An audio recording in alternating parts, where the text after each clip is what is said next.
and gentlemen, I hope you enjoyed episode 12 of Bloodline. Save that, because here is the man who was the dominating force of that, Mr. Ben Mendelsohn.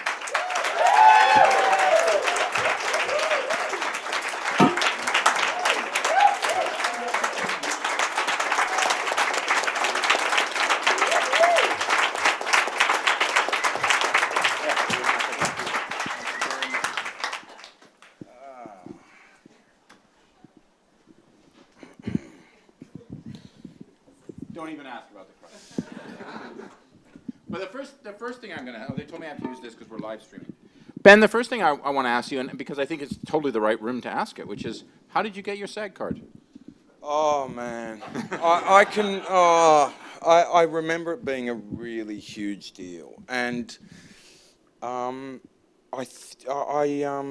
was cast in a Terrence Malick film called The New World, and that I used to pressure SAG to regard me as legitimate. But it took a long time. Took Terrence Malick to regard you as legitimate? Yeah, but there was a lot of there was a lot of stuff. There were hurdles to be jumped over, and somehow or another they got jumped over, and that's how I became a SAG member. It could have been a lot worse. It could have been a lot worse. So, Ben, one of the things is Bloodline, for a lot of people, especially in America, has been a real introduction to you as an actor. And so I wanted to get a sense from you, is we're in this new world where some people call it the real golden age, or the second golden age, whatever cliche they want to use nowadays of television. But certainly Netflix has been an innovator in the streaming services. This notion now that everybody's copying of putting all of a season up at once, or putting a lot of things up, or the whole notion of binge watching. For you as an actor, what is it like being inside that and working on a show where you know that that's how it's going to be revealed? It's not every week. It's not you're going to tune in on Thursdays. It all comes up on Friday night. Yep. Well, look, in a lot of ways it's the same. You go to a set, you do your thing, you do your scenes, whatnot. But it really is about the quality of the writing you get. There's a sense of not having to tell an audience the same thing over and over again and reinforce, ground that you've covered. So you do feel like you can keep moving forward, which I think is what's really nice about it. Look, it is a golden age, and there are titanic shows, The Sopranos and The Wires, and they are sort of like, part of a holy trinity really of programming. I just think there really has become room for adult drama, sophisticated drama, and we are, I think, all reaping the rewards. And mainly the audience, as an audience, we're reaping the rewards of that. As a viewer and as a critic, watching Bloodlines when it debuted, and little secret, they let me see some of it before you guys did. The character of Danny, in some ways, it's part of a canon that you've done of these sort of darker, tortured characters, and I want to talk about Grind later, and I don't know how many of you guys have had a chance to see it, or I'm sure people know about it. But this character of Danny, you had to dig deep for that character. Because he's not, but he's also multidimensional. Well, but you sort of got to dig deep in a funny way for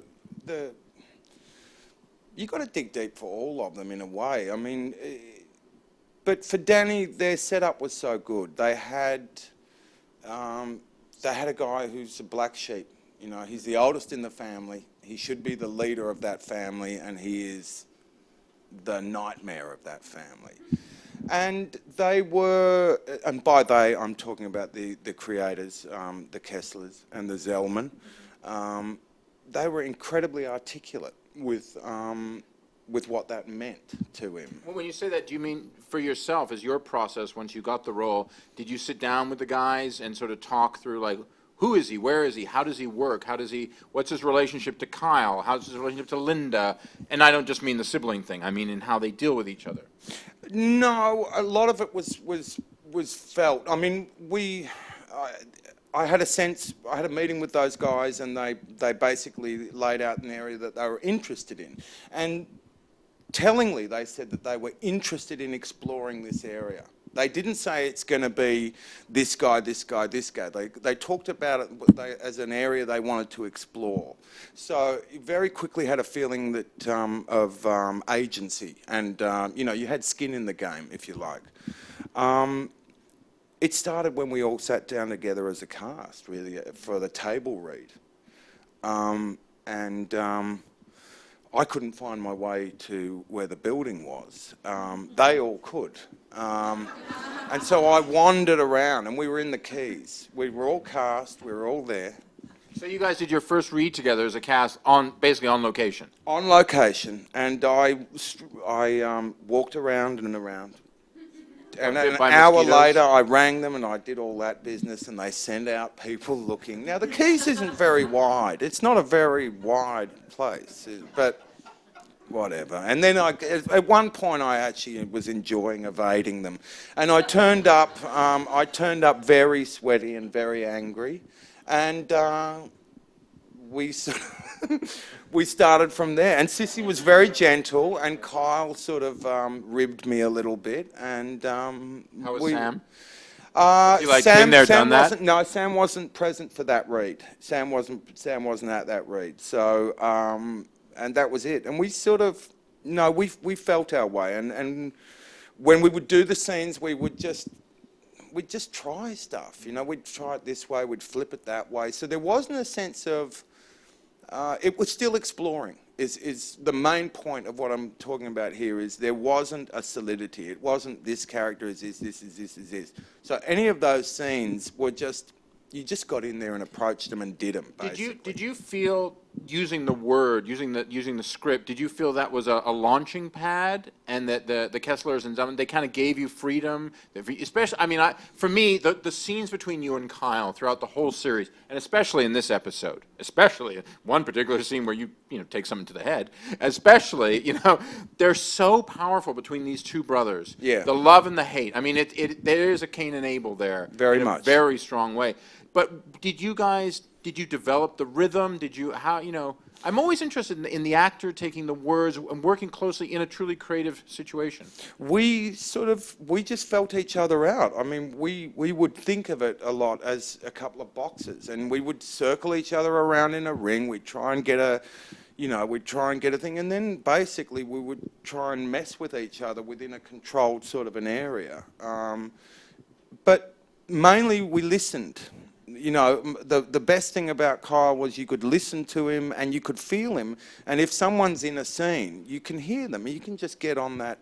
It's sort of like, it's just a ride. You can feel their feeling. And then once you hook into that, it's gravy. It's so easy once you do that. And do you know, as an actor, when, musicians talk about finding the groove, right? Yeah. Do you know when you find it and you and Kyle look at each other and you're locked on it? Yeah, but I don't think you should ever take that as a guide. Personally, I think actors are, look, I think I'm a terrible judge of what's actually working and not. And I get crazy about, this and that and the other, but it doesn't, that's, I'm willing to try many different things, and I trust that the people that are directing and whatnot have a sense of what they find more interesting or what's working better or not. But for myself, not really. I can feel it sometimes, but a lot of the time, it's just you get in the zone and you just want to keep doing it. Do you gauge sometimes when you think, if I think something's working, it might be isn't? Yeah, look, I'm basically, I start from a position of pessimism. I figure if you're pessimistic, you're more likely to work harder, and you won't be disappointed, and you may be well surprised. So I think the only great working tool is to come at it from high pessimism, because then it's fantastic. The sun's up. It's a great day. Yeah. You won't be getting a lot of that from me on a day at work. Not a lot. But speaking of that, you mentioned it earlier about you guys doing the first table read down in the Keys, and it not being very wired. What benefit do you think that gave you guys as a cast being kind of, you kind of went to bloodline camp and you were there, and there was no kind of, oh, and I'll meet you at the chateau for coffee later. Like it was you were there, you were going to work, and I gather maybe you got a few weekends to fly home, but pretty much it was you were there. No, we were there, and we were there for very many months. But the table read in particular, I mean, the table read just gives you a chance to sound crappy in front of the other people, and just gives you that first chance to go, and and just wait for the next lines to go past. It just gives you all a chance to break the ice more than anything. But and it probably lets you hear the bits of the story that you're not that aware of when you read a script, because a lot of the times it's very easy to misread things. I think the hardest thing about acting is actually being able to interpret the writing for the way it's actually written, not what you feel and not the groove of the feeling you want to get on, but what the writing is actually telling you to do. That's tough. Mm-hmm. That's really tough. And there are many jobs that I've done that I've seen back at a later stage and thought, oh man, you're kidding me. This, you can hear what the scene is actually trying to do, and what I'm sort of doing, and sometimes that works great. And for you doing that, and binge watching Bloodline or anything else, doing that, what do you learn from that and the process of your own creativity? Is there you sort of go, no, I need to stop there, I need to push there. How does that work for you? Is the eternal pessimist? Well, I stopped watching a long time ago, so I haven't seen any of Bloodline. Oh. It's rather good. No, you can really tell when things are working. But my basic rationale is that if you are doing a play, you don't get to watch yourself. You know when it's going well, and you can feel when you're having a bad night. You never get to redo a take. Once it's all done and you've gone home and it's finished, it's done. It's done. And I can worry about the way I look from here and there and, oh, do I sound like that? I can do all of that with the best of them. So at one point, it actually felt like it was a better thing to do to stop watching. And you know what? I think it was. I really think that When did you decide in your career to do that? About 12 years ago, I guess. Was there any particular moment where because a lot of actors say No, that. it wasn't like, It wasn't like you saw something and No, you're like, oh, I can't believe it. They put that wig on me. Yeah, no, I think I did do I did an episode of Farscape, and we had sort of blue space pig heads on. I'd had a pretty good career as a young actor, and I came in to do this episode of Farscape, and I looked up to the other actor, and he was a younger guy, and I said, "Oh, it's come to this." So I was probably at around about that time. Now that's a cracker of an episode too. I've seen that. By the way, That was the last one you watched. What are these? Wah and Sco, if you guys are. But sometime around there were jobs that I just, for whatever reason, I didn't watch. And then that sort of just took. It wasn't like there was an epiphany moment of anything like that. It was just a good combination of inertia and a good reason to back it up. But I do think I got better. I do think I wasn't one of the worried. things, I mean, that I think is so successful in the way that Bloodline is structured is there's this kind of non-linear storytelling, and there's the flashbacks that happen usually within a scene. There's a certain amount of beats, and that's when the person remembers the car crash. But they happen here; they're always offbeat. It feels like, and so they have a greater velocity and intimacy in many ways. For you, as you guys were making this, and I guess reading the script, how did that feel as a form of creativity and a form of telling a story, which is played out? I mean, essentially, Bloodline is a 13-hour movie. Yeah, but are you talking about the flashbacks element of it? Is that what you mean? Yeah. How did it? Because there's a lot of it. No, it doesn't. It doesn't, and it doesn't need to, because that. I think we have a desire to telegraph too much. I think the tendency is to want to try and tell all these aspects of the story, and audience pick it up. And if the directing is coherent and doing its job, it's all there. So all you've ever got to worry about, in my opinion, is the scene that's in front of you. That's my take on it. So flashback, whatever. That's all that's the show itself. That's not the making of it, the scene. So then to talk about the scene in front of you, what was your favorite scene on the first season of Bloodline? I mean, there's a lot of them. There's a lot of scenes that I thought we did, you know, we had some really, we had some good things with it. There's a couple of scenes with Kyle. There's a couple of scenes with Sissy at the balcony there with Sissy. That was a really beautiful scene. I love the scene with my brother Kevin where I confront him about, you know, ask him a lot of questions about Chloe's character. The early scenes with Chloe just hanging out. That was pretty good. I felt really that felt really. I think that, you really know, special. one of my favorite scenes was when you go and ask Chloe for the car keys. Yeah. Because the thing about that scene is that scene felt so true to life. Because that's when you have to ask people things like, hey, I know you're working, Ben. I need to borrow $20, like right. No, I need it now. Like, Yeah. and it's no like, let's talk about this. But it's like, I need your money now. You know, it was so intimate, and she knew she was handing over a disaster. Oh, she was great.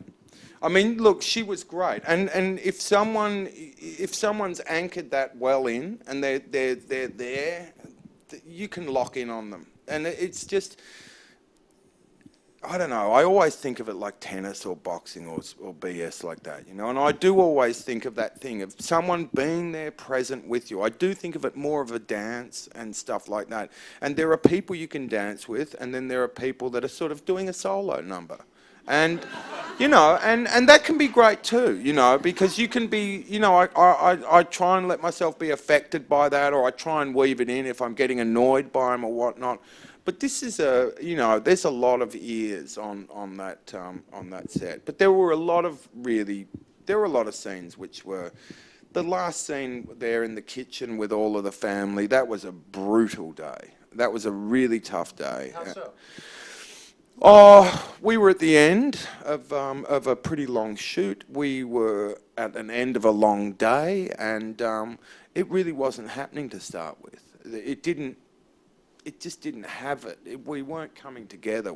Something was going horribly wrong, and then something did go a little wrong, and we had a full and frank discussion, and then everything came alive, and then it was really cooking, and then my hand got sore because I had to keep banging my hand on the table. So that was. You talked earlier about working with Sissy and working with Kyle, so I wanted to get a sense. I'm literally going to throw the names out there and ask you. You know, Sam Shepard. Well, Sam's just a towering legend, and I mean, you know, I took a photo of my chair with my name and his chair with his name and Sissy's chair, because, you know, I mean, if I had have known as a young actor that this was going to happen, I would have been able to go to heaven, as it were, quite happily, feeling like I'd done everything that you know, and it is unfathomable.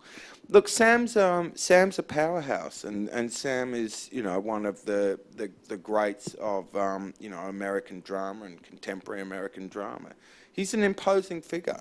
You know, he's an imposing person if he wants to be. And the scenes between the two of you, you just saw this sense of like, you kept feeling like he wanted to just grab you and go, boy, when are you going to stop?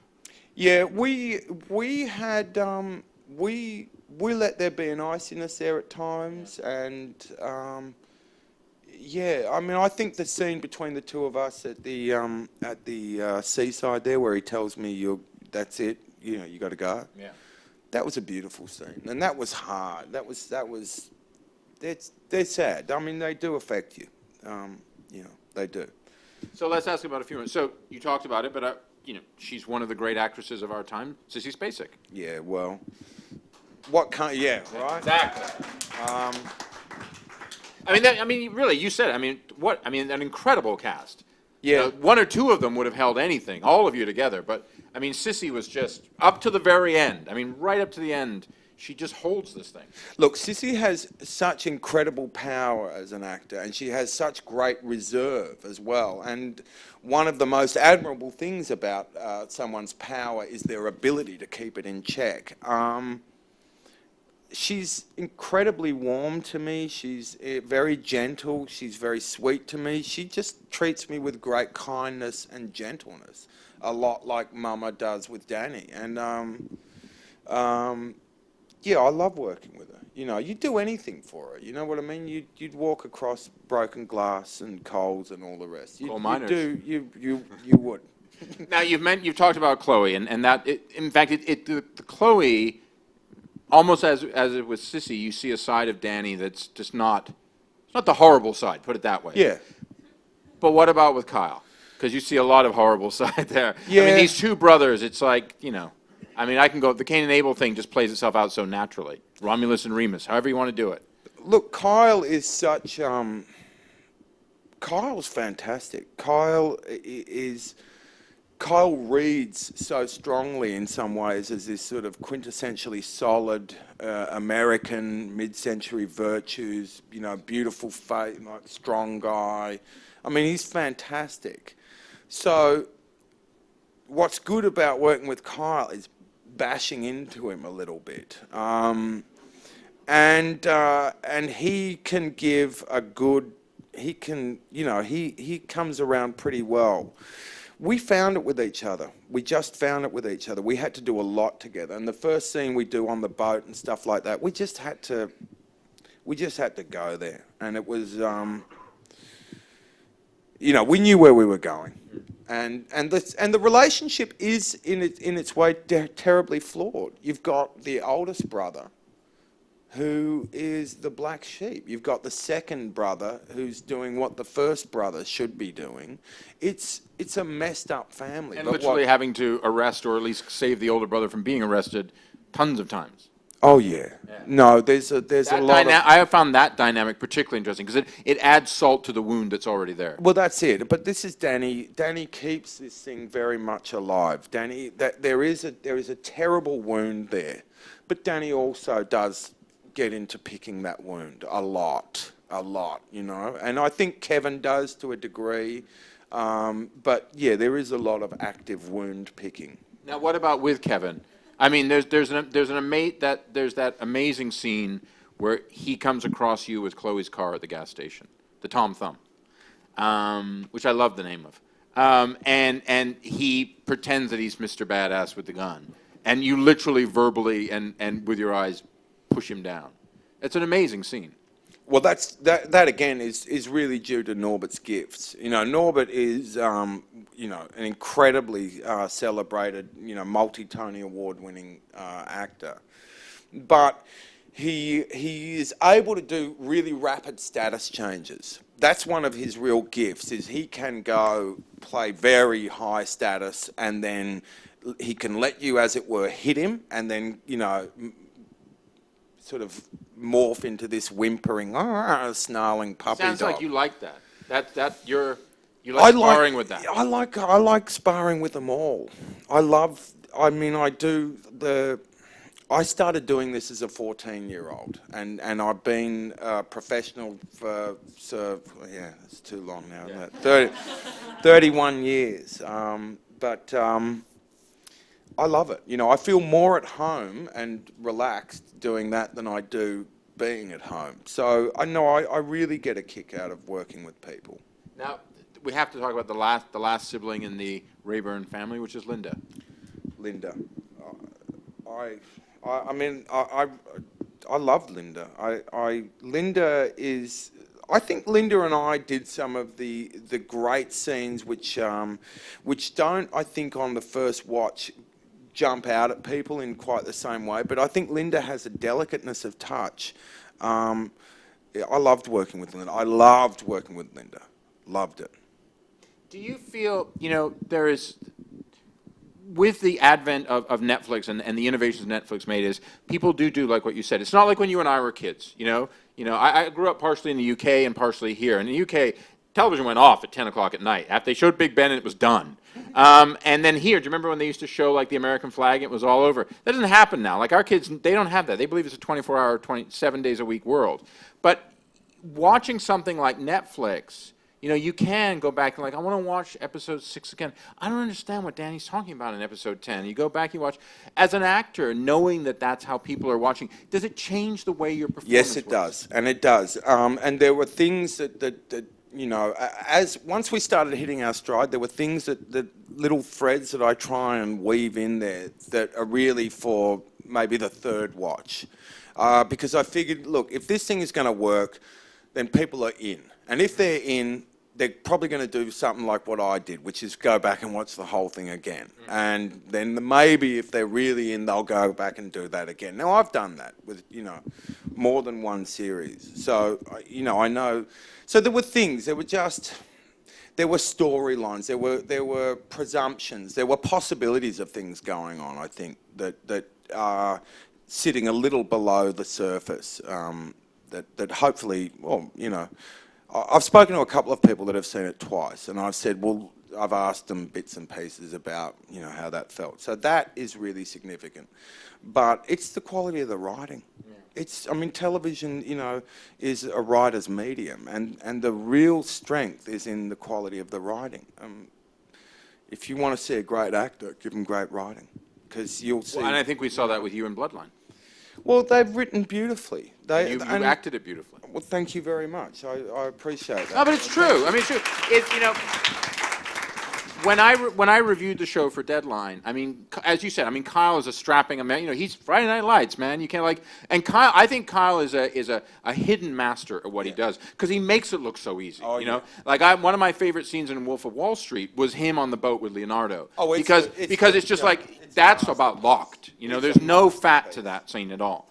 But, you know, when you watch you perform in Bloodline, I think, as I said earlier, I think a lot of people, it's their first exposure to you. It was a breakout performance, man. I mean, it was fantastic because Danny he's not just the black sheep. He might be the smartest one in the family. He might be actually the one he actually was meant to do what he was meant to do.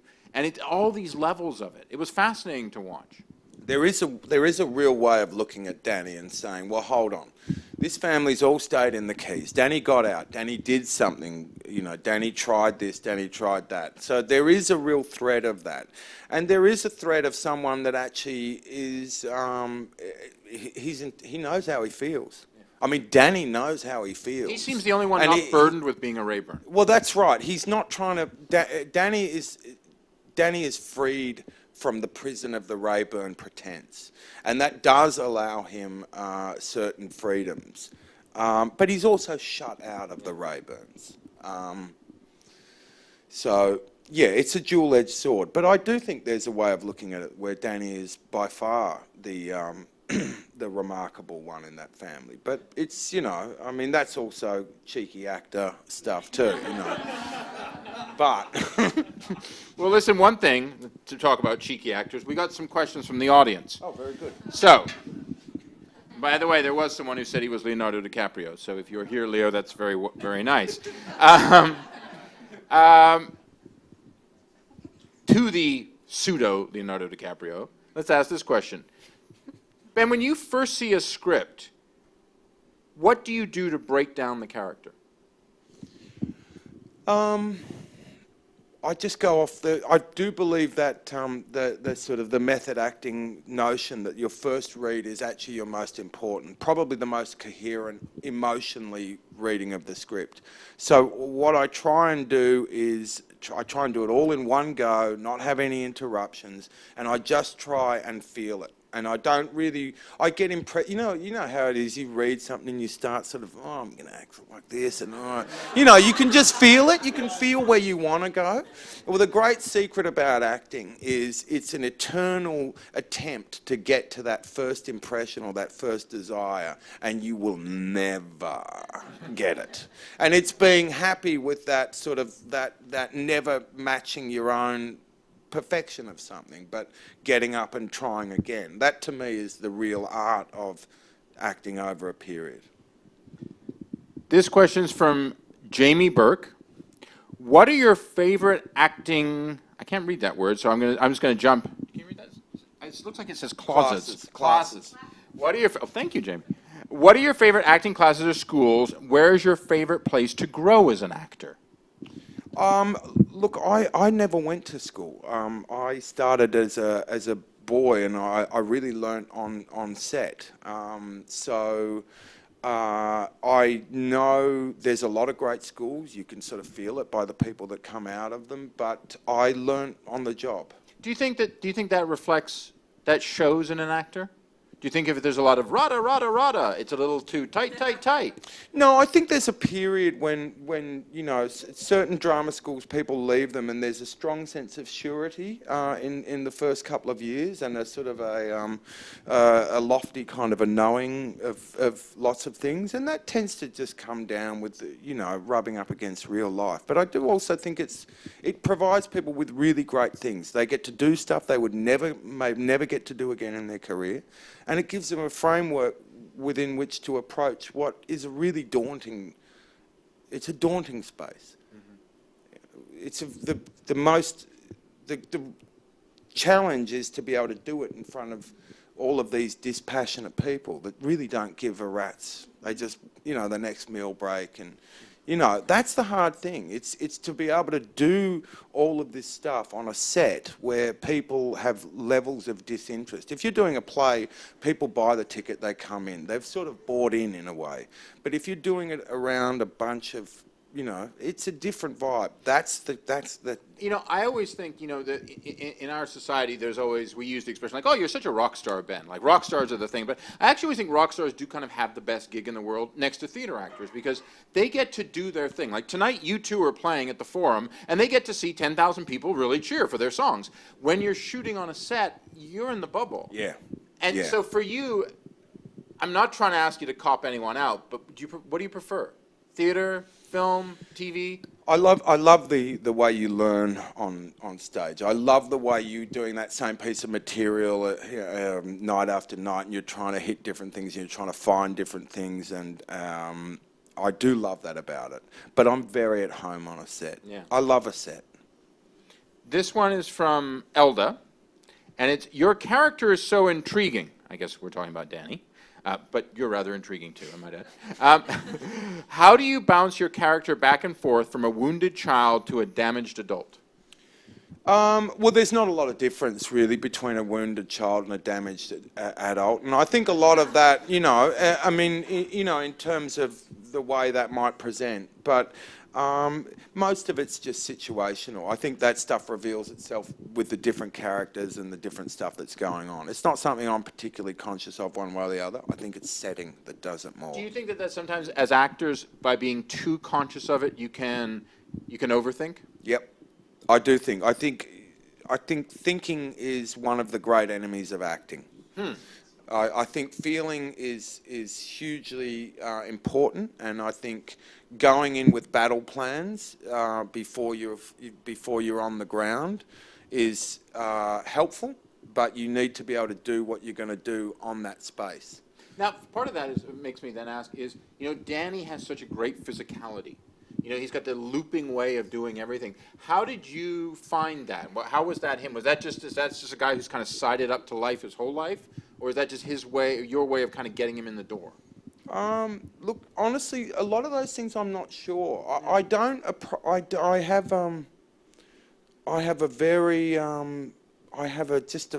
just like to, you know, I just feel it. That's about all I do.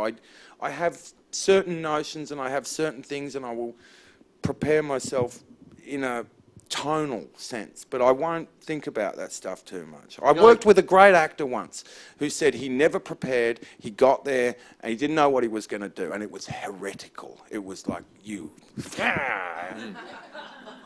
but this guy was, you know, a significantly more and a true great. And I said, well, why? What? He said, I got to a point where I knew what I was doing. And somewhere over time, that sense that you know more or less what you've got at your fingertips and things you might need to specifically practice or this or that, but mainly it's a felt thing, I think. This is a question from Adriana. What would be the role of a lifetime for you, and what challenges do you look for in the characters you develop/play? And Adriana is a very nice person because she signs us thank you. Oh, thank you, Adriana. I think Lear, when I get older, that's, to me, that's the big daddy of them all, of the male roles. It's and before Lear, I would say Dr. Doom, and I'm not being ironic with that. I think Dr. Victor Von Doom. You get to run your own country. Yeah, Latvania or whatever. Latvania. Eastern European country no one's been to. Yes. The Cold War. As all Marvel comics are, yeah. I think I always liked him. But there are a bunch of great characters, and the second part of that question was, how do you, what challenges do you look for in the characters that you develop / play? I don't look for the challenges. I try to just, I mean, most of the time I'm just trying to get a job. You know what I mean? And I mean, you know, I do know that this is the right room to say it. Yeah, no, I know that there's a, you know, there's an idea that at some point or another we go, where will I roam next? But you know, that's just not the way. I mean, it's not the way it's happened for me. But thus far. But if it does, I will let you know. But otherwise, it's just trying to interpret the words and be there with the other actors on the day. This is from Aaron. Well, this is very nice. Not a question, I might add, but it's very nice. You are one of the strongest, most natural actors I've ever seen. It's a redundant question, but maybe you can answer it from past life in a way. Do you still watch your stuff and think, wow, that was awful, or I wish I had done that different? Yeah, there's not, part of the reason I stopped watching is because there is never an end to the perfectionist thing. You know, I do have a stringent sense of how I want things to be. I feel the rhythms, and if they're off, it drives me bananas. And at some point or another, you've got to let go of that rubbish and get on with the next thing. This is from Brian. What's the one thing a director can do or say to you that helps you do your best work? They've got to be, you know, if a director a director wants to work well with me, they will develop some type of an intimacy where they feel like they can come and whisper and this and that and the other.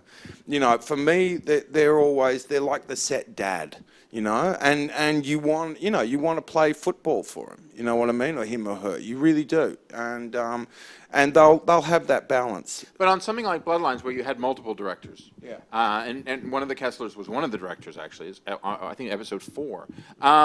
You know, is that a little different? Say, I'm obviously then a feature where, like, with Nolan on direct, you know, on Dark Knight, Christopher's like Lord of all he surveys, right? Yeah, but I always ask people, we tried a different way. Do you want to go here? Do you want to go there? That's all. I generally check in, and if I'm really feeling like there it is, and then I'll say, there it is. Let's, you know, you've got it. That's it. When you... It's kind of a perfect ending, isn't it, really? I have to wrap it up, but I don't know where to go after that. You know, there you go. We're done. Now, you know, Bloodline arrived. I mean, you can't really say it debuts on Netflix because they arrive. The whole season shows up. I think there's a small lexicon of words that you can correctly use to describe Netflix. So I think it's still making its way into society. And the process is fascinating to watch. You, as an actor, having now stepped into this with what's a critically acclaimed and highly successful show, what would you do differently going into another streaming series? Nothing. I wouldn't change a thing. I mean, and I don't mean that in some sort of grandiose way, but I just think if you approach the material to try and do it the best you can and turn up willing on the day, then you've done everything. That is the perfect way to end this. Ladies and gentlemen, Mr. Ben Mendelsohn.